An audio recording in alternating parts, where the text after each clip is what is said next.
with on your computer and all sorts of nonsensical things. If you all the time need to be with people and noise, you're clearly afraid of being with yourself. You are afraid of looking inwards, and so you look outwards. When you become a meditator, you will slowly understand that you don't need to depend on relationships to make you happy.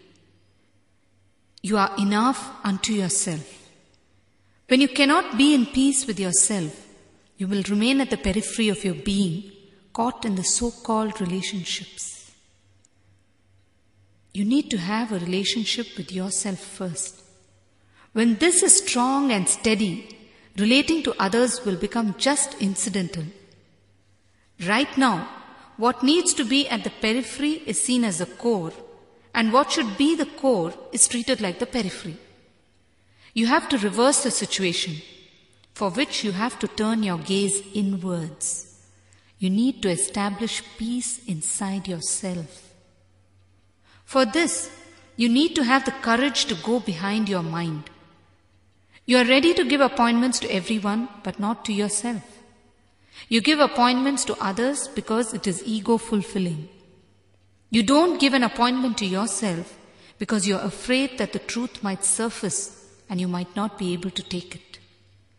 You are comfortable searching for bliss in all the wrong places and complaining that it is eluding you. If you really want to find bliss, you will find it, but you need courage. Actually, we are all searching for the same thing, that is bliss. But we are continuously searching for it in the wrong places. If I ask a youngster what it is that gives him happiness, he will readily say drugs. He is also searching for bliss, for everlasting peace, but in the wrong direction.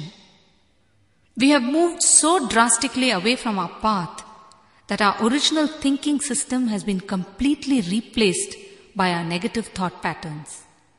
Our life is drastically different from what it is supposed to be. By consuming drugs, can you find bliss? By consuming drugs, you are only escaping from yourself and also worsening the situation, because sooner or later your health will be in trouble. Look at the foolishness in the whole thing. This sounds foolish to you because it is something drastic. This hits the morality scale, and so it hits you. But your other subtle activities aimed at finding happiness are also similar attempts, but on a different scale, on a not so immoral scale, so you don't think they are foolish.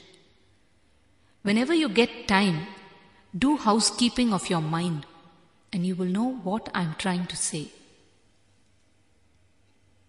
Just look into yourself with awareness and observe how your mind works, how your worries take root. We all keep collecting words, creating opinions, and going over them in a repeated fashion. This is how worry takes root and reinforces itself. When your son comes home late on just one day, you assume that he has probably been with some bad company, and that is why he is late. This becomes a recording inside you. The next time, even if he comes home late after attending classes, this recording in you will surface and you will react accordingly. This not only causes your son to get frustrated, but also forces him to resort to truly wayward ways simply to defy you. You need to understand that everyone is evolving and fluid. Then it is not going to help if you are in your own frame of imagination. It is easy to live with imagination, but I tell you, 98% of what you believe is wrong. You will realize that there is a big screen between yourself and the other person. If you wear spectacles tinted green, you will see the whole world as green, that's all. Muhammad Nabi says, when you see the world as something, that something is you. When you talk or complain to me about someone, you may claim that you are worried and so you are telling me these things. But actually, you are clearly showing your own mind, because you see things only as you want to see them, never as they are. When you see only what you want to see, you miss so much. Let me tell you something that actually happened. A few years back, I used to travel every day with the same driver from the ashram to the city center. One day, I wanted to go to a particular street and recall the street to the driver by referring to a mosque that was near the street. He claimed that there was no mosque in that place. I tried recalling to him a famous hotel near the mosque, but that also he failed to acknowledge. Then I finally told him that there was a Hanuman temple in that place. His face immediately lit up with recognition. He then went to that street and I showed him the mosque that was right there next to the temple and 5 times as big as the temple. He was shocked. He was such a staunch Hindu that he had not even seen the mosque in all those months. I tell you, don't be fanatic or cling to anything in life. Just think of a river. When you put your leg in the river for the first time and you take it out and then put it in the second time, is it the same river? No.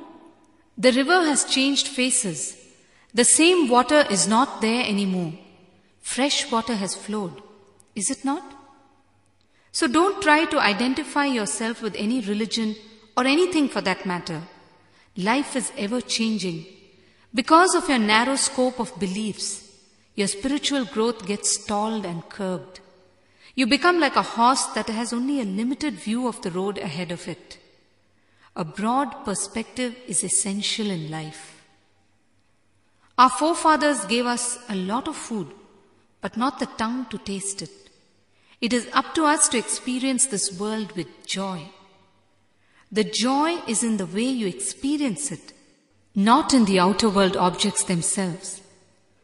This has to be very clearly understood. Your mental setup is what makes your life joyful or miserable. If you are happy with your current mental setup, it is absolutely all right. But if you feel that you need to prune it a little, then somewhere there is a problem. You often try to prune your mental setup like pruning a plant. A plant that is pruned grows faster. Either you live with your current mental setup or uproot it and create a new one. You cannot dye your mental setup like you dye clothing to make it look different. You cannot chisel your mental setup to correct it. A complete transformation has to take place, else there is always a danger of slipping into the old ways again. When you have a clean mental setup, you will never worry.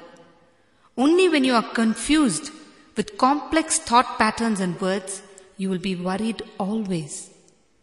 I always tell people, when you are not sure of yourself, you will be worried about where the planets are. You will start analyzing which planet is centered where and how it is influencing you. The actual problem is you are not centered. Work on your mind when you have time. Look in and do housekeeping for it. After all, you are with your mind 24 hours a day, is it not? Why not then keep it clean? I have seen these house-proud people who maintain their houses so beautifully. They use the vacuum cleaner and keep it absolutely dust-free. They cannot tolerate even a speck of dust. They will clean the carpet till it gets a hole in it. What about cleaning the house in which you are living 24 hours? Your mind. You are with it 24 hours. Every single thought or action of yours involves it. You bring in Vastu Shastra, Feng Shui, etc., which are all sciences to keep the space inside your house in a pure and energized condition. But what you fail to understand is that you need to continuously energize your home only because you are contaminating it with your negativity. This is the truth. When you contaminate the space in your house with collective negative thoughts, with your worries, The space starts radiating the negative thoughts back to you.